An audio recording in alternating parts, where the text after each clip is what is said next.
Hello guys, welcome back to my YouTube channel Thai BL series time the series में आपका स्वागत है। इस पार्ट के स्टार्टिंग में बारटेंडर को दिखाया जाता है जो कि इन दोनों लड़कों को कह रही होती है कि आज के दिन तुम्हारा कैसा था, आज के दिन तुम लोग बहुत ही ज्यादा हॉट लग रहे थे, और इस तरीके से इन दोनों को बहुत ज्यादा प्रोत्साहित कर रही होती है और इन लोगों को अपनी स्टोरी बताती है कि जब इसका पहला टाइम था तो कितनी ज्यादा नर्वस थी। तो यहाँ पे फॉर्म से कहते हैं कि क्या सीरियसली तुम इतनी ज्यादा नर्वस थी? क्योंकि लड़की कहती है कि हाँ सच में, तुम लोगों का काम बहुत ज्यादा आसान है, तुम्हें बस दूसरों का ख्याल ही रखना है, हमारा काम उससे भी ज्यादा टफ है। तो यहाँ पे व्यू कहता है कि लोगों का ख्याल रखना ये मेरा स्ट्रॉन्ग टर्म है। तभी यहाँ पे फॉर्म जो होता है इन दोनों लड़कियों से पूछता है कि वैसे ये वीआईपी जोन क्या है, वहाँ पर क्या होता है। तो यहाँ पे लड़की कहती है कि वो यहाँ से काफी ज्यादा डिफरेंट है, वहाँ पे बहुत ज्यादा अमीर और बहुत ज्यादा पावरफुल लोग आते हैं। वैसे तुम क्यों पूछ रहे हो, क्या तुम वहाँ पे जाना चाहते हो? मैं इतना तो कहूंगी कि वहाँ पर जाना आसान नहीं है, लेकिन ये चीज पक्का है कि वहाँ पे बहुत पैसे मिलते हैं। वहाँ पर जाने के लिए तुम्हें सबसे पहले पीएक का भरोसा जीतना होगा। तो यहाँ पे फॉर्म कहता है कि कैसा रहेगा अगर मैं वहाँ पे ताका झाकी करके आऊँ तो यहाँ पे लड़की कहती है कि इसके बारे में सोचना भी मत, ऐसा करने वालों की या तो नौकरी चली जाती है या तो वो गायब हो जाते हैं। और मैंने ये भी सुना है कि वीआईपी का एक टॉप सीक्रेट होता है, अगर वो लीक हो गया तो वो लोग नहीं बचेंगे। तो यहाँ पे भी कहता है कि ये वीआईपी तो काफी ज्यादा इंटरेस्टिंग है। तो वहाँ पे पाक आ जाता है और कहता है कि ये ग्रुप चैट किस बारे में है। हाँ, तुम लोग काम को वाइट कर रहे हो है ना? वैसे ता पिया तुमसे मिलना चाहती हैं, जल्दी जाओ। और तुम भी हो, कस्टमर्स तुम्हें याद करे, तुम यहाँ पर क्या करो, चलो तुम मेरे साथ आओ। नेक्स्ट सीन हमें दिखाया जाता है कि एक लड़की जो थी वो फॉर्म को एक कस्टमर के पास लेके जाती है और कहती है कि हेलो मिस टीना, ये ता है और ता ये मिस टीना है। और यहाँ पे ता को उस लड़की के पास बैठाती है और कहती है कि पिया ने मुझसे कहा है कि मैं आपको अपने न्यू होस्ट से इंट्रोड्यूस करवाऊं। तो यहाँ पे मिस टीना कहती है कि क्या एक न्यू होस्ट मेरा अच्छे से ख्याल रख सकता है? तो यहाँ पे लड़की कहती है कि पिया ने कहा कि मैं आपको ये कह दूं कि हम इस चीज की गारंटी लेते हैं कि आप हमारे होस्ट से निराश नहीं होंगी। और एक चीज, अगर आप ता को चूज करती हैं तो आप वो पहली कस्टमर होंगी जो कि ता को एज अ होस्ट पाएगी। तो फिर टीना कहती कि ठीक है, फिर मैं तुम्हें चूज करती हूँ, तुम इतने ज्यादा हैंडसम हो कि मुझे पहले लगा कि तुम कोई सेलिब्रिटी हो। तो यहाँ पे लड़की ता से कहती कि ता अपना बेस्ट करना, मिस टीना इस हाई सोसाइटी में वेल नोन पर्सनैलिटी है और ये एक हाई प्रोफाइल जिंदगी जीती है। अगर तुम्हारी सर्विस अच्छी होगी तो तुम्हें मल्टीपल ड्रिंक्स पीने को मिलेंगे। और इतना बोलकर ये लड़की यहाँ से चली जाती है। तो यहाँ पे फॉर्म मिस टीना का बहुत ज्यादा वेलकम करता है, हेलो करता है। यहाँ पे मिस टीना फॉर्म से पूछते है कि मिस्टर ता तुम्हारी एज कितनी है? तो पे फॉर्म कहता है कि मैं बस 20 साल का हूँ। तो सुनकर मिस टीना कहती है कि ओह वाह, लेकिन तुम उससे भी ज्यादा यंग लगते हो, वैसे तुम कितने समय से यहाँ पर काम कर रहे हो? तो यहाँ पे फॉर्म कहता है कि मैंने बस आज से ही काम की शुरुआत की है। तो यहाँ पे मिस टीना जो थी वो ड्रिंक की बोतल उठाती है, ग्लास उठाती है और कहती है कि चलो हम ड्रिंक करते हैं। और यहाँ पर दोनों लोग बहुत ज्यादा ड्रिंक करने लगते हैं। तो यहाँ पे फॉर्म पूछता है कि मिस टीना क्या आप अधिकतर यहाँ पर आती रहती हैं? तो यहाँ पे टीना कहती है कि हाँ, लेकिन मैं कभी भी तुम्हारे जितने यंग और खूबसूरत लड़के से नहीं मिली। तो यहाँ पे फॉर्म स्माइल करता है और कहता है कि क्या आपको यंग बॉयज बहुत ज्यादा पसंद है? एक्चुअली पसंद तो मुझे भी है, लेकिन क्या करें। तो यहाँ पे टीना कहते हैं कि हाँ बिल्कुल, अगर वो मुझे खुश करते हैं तब। तो यहाँ पे फॉर्म कहता है कि चलो मिस टीना हम लोग पीना कंटिन्यू करते हैं। और यहाँ पर ये लोग फिर से बहुत ज्यादा ड्रिंक करते हैं, बहुत ज्यादा स्टाइल से। तो यहाँ पे फॉर्म पूछता है कि ड्रिंक कैसी है? तो यहाँ पे मिस टीना कहती है कि ये बहुत ही ज्यादा अमेजिंग है, वैसे क्या तुम बहुत ज्यादा अच्छे ड्रिंकर हो? तो यहाँ पे फॉर्म कहता है कि हाँ बिल्कुल, और अगर आप चाहो तो आप मुझे पूरी रात ज्वाइन कर सकती हो। तो यहाँ पे टीना कहती है कि अगर ऐसा है तो प्लीज मेरे साथ पूरी रात रुको और पूरी रात मेरा बहुत ही ज्यादा अच्छे से ख्याल रखो। तो यहाँ पे फॉर्म कहता है कि ओके, अगर आपको किसी भी चीज की जरूरत हो तो आप प्लीज मुझे बताइए। तो यहाँ पे मिस टीना कहते हैं कि चलो हम एक और ड्रिंक करते हैं, और यहाँ पे लोग फिर से एक और ड्रिंक करते हैं। तो यहाँ पे फॉर्म कहते हैं कि मिस टीना आप भी बहुत अच्छे ड्रिंकर हैं। यहाँ पे टीना कहती है कि अब तुम्हारे जितना यंग लड़का मुझे खुश करने आया है तो भला मैं ड्रिंक पीना कैसे बंद कर सकती हूँ? तो यहाँ पे फॉर्म थैंक्स बोलता है। तो मिस टीना कहती है कि यहाँ पे मुझे काफी ज्यादा मजा आ रहा है। यहाँ पे फॉर्म कहता है कि अगर आप मेरे साथ हैं तो आपको किसी भी चीज के लिए चिंता करने की कोई जरूरत नहीं है। तो यहाँ पे टीना कहती है कि अगर ऐसा है तो आज रात तो मेरे साथ ही रहो। तो यहाँ पे फॉर्म बहुत ज्यादा स्माइल करता है और कहता है कि बिल्कुल मैं आपके साथ ही रहूंगा। नेक्स्ट सीन में पार्क को दिखाया जाता है जो कि अपनी एक कस्टमर को बहुत ज्यादा खुश करने में लगा हुआ होता है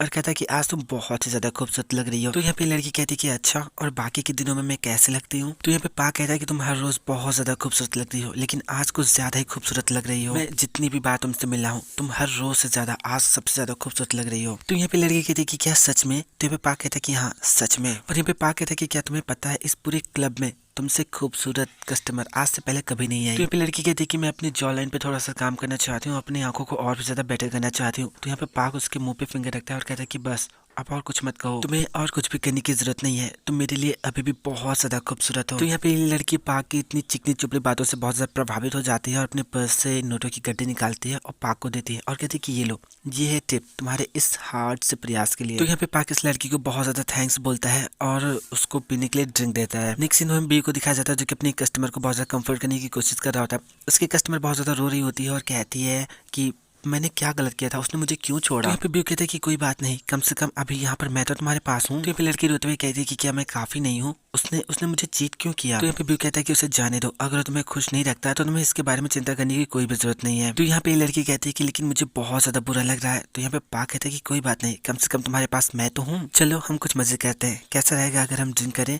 ड्रिंक करो, ये तुमको रिलैक्स होने में और बेटर फील करने में मदद करेगा। और ऐसा बोलकर उस लड़की को वो ड्रिंक पीने के लिए देता है। फिर वो उस लड़की को बहुत ज्यादा कंफर्ट कर रहा होता है, कहता है कि मेरे पास आओ, हम लोग बहुत ज्यादा मजे करेंगे, क्या तुम्हें क्या लगता है। यहाँ पर भी बहुत ज्यादा कोशिश कर रहा था उस लड़की को शांत करने का, उसे बहुत ज्यादा खुश करने का। और सीन चेंज होता है, हमें फॉर्म को दिखाया जाता है जो कि टीना के साथ बहुत ज्यादा मजे कर रहा होता है। और टीना को कहता है कि मिस टीना लो थोड़ा सा और ड्रिंक करो, ऐसा बोलकर उसे ड्रिंक देता है। तो यहाँ पे जो टीना होती है वो ड्रिंक करने के बहाने फॉर्म के शर्ट पे वो ड्रिंक गिरा देती है और फिर बहुत ज्यादा इनोसेंट होने की एक्टिंग करती है और कहती है कि क्या तुम्हें बहुत ज्यादा ठंड लग रही है। तो फॉर्म कहता है कि हाँ मुझे लग रही है, मैं जाके पहले शर्ट चेंज करके आता हूँ। तो यहाँ पे टीना कहती है कि तुम चाहो तो तुम यहाँ पर भी कपड़े बदल सकते हो। तो यहाँ पे फॉर्म कहता है कि क्या आप श्योर हैं। यहाँ पे टीना बहुत ज़्यादा स्माइल करती है, कहते हैं कि हाँ मैं बहुत ज़्यादा श्योर हूँ।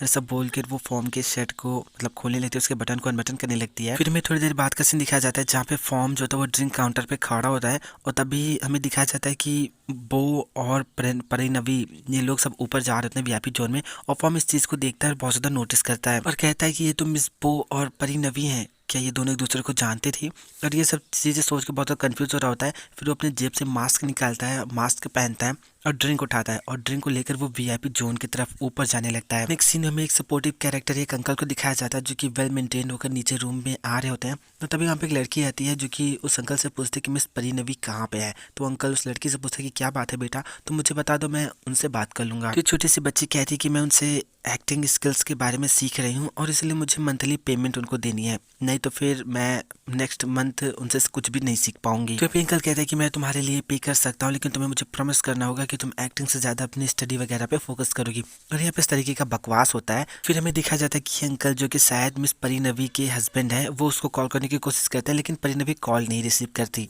तो यहाँ पे ये थोड़ा सा सोचते हैं कि वो फ़ोन क्यों नहीं उठा रही। फिर वो खुद को दिलासा देते हुए कहते हैं कि शायद वो बाद में मुझे कॉल करे। फिर हमें वीआईपी जोन का सीन दिखाया जाता है जहाँ पे फॉर्म ड्रिंक सर्व कर रहा होता है। तभी परिणवी जो होती है वो बॉस से कहते हैं कि आजकल तुम कुछ ज़्यादा ही बिजी रहने लगी हो। फिर पे वो कहते हैं कि हाँ एक्चुअली आजकल हर रोज़ नए नए सितारे जन्म ले रहे हैं और मुझे सबको ट्रेनिंग देनी रहती है ताकि हमारी इंटरटेनमेंट इंडस्ट्री कंटिन्यू ग्रो करती रहे। और इसी तरीके से यहाँ पे लोग काम को लेकर बहुत ज़्यादा बातें कर रहे होते हैं। तो यहाँ पे परिणवी कहती है कि तुम तो नंबर 1 स्टार मेकर हो, वैसे मैं इंटरटेनमेंट इंडस्ट्री में इन्वेस्ट करने के लिए बहुत ज़्यादा इंटरेस्टेड हूँ, कैसा रहेगा अगर मैं अपने पैसों का कुछ हिस्सा इंटरटेनमेंट इंडस्ट्री में इन्वेस्ट करूँ। तो यहाँ पे वो कहते हैं कि ये तो बहुत अच्छी बात है, इंटरटेनमेंट इंडस्ट्री बहुत तेजी से ग्रो कर रही है, अगर तुम अभी इन्वेस्ट करोगे तो मैं गारंटी देती हूँ कि तुम आगे चल के बहुत ज़्यादा प्रॉफिट कमाने वाली हो। तो यहाँ पे परिणवी कहती है कि मेरा बड़ा बेटा जो वो डॉक्टर बनने के लिए पढ़ाई कर रहा है, लेकिन मैं चाहती हूँ कि एक हॉबी पैदा करने के लिए और खुद को रिलैक्स करने के लिए वो इंटरटेनमेंट इंडस्ट्री की तरफ भी ध्यान दे। तो वो कहती है कि तुम इसकी चिंता मत करो, अगर कोई भी रोल होगा तो मैं वो रोल उसे तुरंत दिला दूंगी और उसको उसके पहले ही रोल से सुपरस्टार बना दूंगी। तो ये सुन के परिणवी बहुत ज्यादा खुश हो जाती है और कहती है कि वाह तुम तो सबसे ज्यादा अच्छी हो, चलो स्टार मेकर के लिए हम सेलिब्रेट करते हैं। और यहाँ पे दोनों लोग ड्रिंक करने लगती हैं। तभी वहाँ पे परिणवी का बड़ा बेटा थियन टॉट आ जाता है। तो वो बॉस से कहती है कि बू देखो ये मेरा बड़ा बेटा है थियन टॉट। थियन टॉट ये बू है और ये बहुत सारे स्टार्स की मैनेजर है। यहाँ पे थियन टॉट बहुत ज्यादा एटीट्यूड में कहता है कि ओह किसकी तरह। तो यहाँ पे बू को ये अच्छा नहीं लगता, लेकिन फिर भी वो कहते हैं कि हेलो डॉक्टर थियन। तो यहाँ पे थियन कहता है कि थियन नहीं, इट्स थियन टॉट। तो यहाँ पे बो को फिर से बहुत ज्यादा बुरा लगता है, लेकिन क्या करे वो कुछ कह नहीं पाता। तो यहाँ पे परिणवी कहती है कि बो चलो हम लोग ड्रिंक करते हैं। और यहाँ पे ये लोग ड्रिंक करने लगते हैं और परिणवी कहती है कि मेरा बेटा हैंडसम है ना। तो यहाँ पे वो कहते हैं कि हाँ हैंडसम तो है, लेकिन यहाँ पर जो उसका बेटा होता है वो हैंडसम के साथ साथ कुछ और भी होता है। तो यहाँ पे परिणवी अपने बेटे से पूछती है कि बेटा तुम क्या ड्रिंक करना चाहोगे। उसका बेटा ड्रिंक का नाम बताता है। तो परिणवी जो होती है वो फॉर्म से कहती है कि जाओ और जाकर ड्रिंक लेकर आओ। यहाँ पे जो फॉर्म होता है वो वहाँ से नीचे जाता है ड्रिंक लाने के लिए। फॉर्म नीचे आता है और ऊपर जो कुछ भी उसके बारे में सोच रहा होता है और कहता है कि वो और परिणवी एक दूसरे को इतने ज़्यादा अच्छे से जानती थी, वो दोनों लोग पैसे भी इन्वेस्ट करके बिजनेस भी करना चाहते थे और उन्होंने थियन टॉट को एक्टर भी बनाने के बारे में सोच रखा था। तो फिर इनका फ्यूचर इतना ज़्यादा अच्छा क्यों नहीं रहा। फिर हमें कुछ देर बाद का सीन दिखाया जाता है। हमें दिखाया जाता है कि क्रित फॉर्म को पकड़कर बालकनी के पास घसीट कर लेकर आता है और यहाँ पे जो फॉर्म होता है क्रित से कहता है कि क्रित मुझे हर्ट हो रहा है। तो फिर क्रित कहता है कि मैंने तुमसे कहा था ना कि ऊपर मत जाना, तो तुम ऊपर क्यों गए। यहाँ पे फॉर्म कहता है कि आई एम सॉरी। तो ये सुनकर क्रित कहता है कि क्या सॉरी, तुम सॉरी बोल रहे हो। तो यहाँ पे फॉर्म कहता है कि अब मैंने गलती की है तो मुझे माफी तो मांगनी ही होगी है ना। तो यहाँ पे क्रिस कहता है कि मैंने तुमको शुरुआत में ये नहीं बताया था कि ऊपर मत जाना, आज सिर्फ तुम्हारी जॉब नहीं जाती, उस कमरे में जितने भी लोग थे सबकी जॉब चली जाती, सिर्फ और सिर्फ तुम्हारी वजह से। तो यहाँ पे फॉर्म कहता है कि भला तुम्हें इसमें इतने ज्यादा सीरियस होने की क्या जरूरत है। तो यहाँ पे क्रिस कहता है कि क्यों नहीं हूँ, तुम बहुत ज्यादा सेल्फिश हो, क्या तुम्हें जरा सा भी पता है कि तुमने क्या किया है। क्या होता अगर कस्टमर्स को पता चल जाता कि अनऑथोराइज्ड पर्सन ऊपर गया है, तो क्या होता अगर अगर इन्फॉर्मेशन लीक हो जाती तो शायद बार और वो वीआईपी जोन सब बंद हो जाता और सबसे ज्यादा अनलकी इंसान मैं होता, क्योंकि मैं तुम्हारा मेंटर हूँ। वो सारे एफर्ट्स जो मैंने अभी तक लगाया है वो सब खत्म हो जाता। तुम सोच भी नहीं सकते कि वो लोग कितने ज्यादा स्केरी हैं। क्या तुम्हें सच में लगता है कि तुम कहीं पर भी किसी भी कमरे में जैसे चाहो वैसे जा सकते हो? क्या ये करके तुम्हें मजा आया? तो यहाँ पे फॉर्म कहते हैं कि क्या वे वीआईपी इतना ज्यादा धमकाते हैं कि तुम्हें उन्हें लेके इतना ज्यादा कंसर्न होने की जरूरत है? तुम भी बस अपनी परवाह करते हो, तुम कुछ भी नहीं समझते। तुम्हें अगर कुछ पड़ी है तो अपने जॉब की, दूसरे लोगों की समस्या में न पड़ने की और इस बार के बंद हो जाने की। क्या तुमने कभी मेरी भी परवाह की है? क्या तुम जानते हो कि मैं अभी यहाँ पर क्यों हूँ और मैं क्यों वीआईपी जोन गया? मैं यहाँ पर वो सब सही करने आया हूँ जो कि गलत है, जो तुमने किया और जिसकी वजह से मैं जिस परिस्थितियों से गुजरा। तुम कुछ नहीं जानते। अकेलापन, खालीपन, उदासी, ये सब मैंने अकेले महसूस किया है, लेकिन तुम इनमें से एक भी चीज को नहीं जानते। क्या तुमने कभी मुझे महसूस करने की कोशिश की है? क्रिस, मेरे बस एक सवाल का जवाब दे दो, क्या तुम कुछ भी याद कर सकते हो? और जब यहाँ पर वो देखता है कि क्रिस कुछ भी नहीं बोलता है तो फॉर्म बहुत ज़्यादा सैड हो जाता है। तो यहाँ पे क्रिस को कुछ रियलाइज़ होता है और वो फॉर्म के हाथों को बहुत प्यार से टच करता है और फॉर्म की तरफ बहुत प्यार से देखता है और उससे कहता है, मैंने तुमको पहली बार में पहचान लिया था, मुझे तुम शुरू से ही याद हो। और ऐसा बोलकर बहुत प्यार से फॉर्म को हग कर लेता है। सो फ्रेंड्स, ये एपिसोड यहीं पे खत्म होता है। अगर आपको वीडियो पसंद आया तो लाइक कीजिए, हमारे चैनल को सब्सक्राइब कीजिए, हमें कमेंट करके जरूर बताएं कि आपको वीडियो कैसा लगा। प्लीज़ मुझे सपोर्ट करना ना भूलें। और हाँ, every Sunday 10 PM let's have chit chat on Insta live.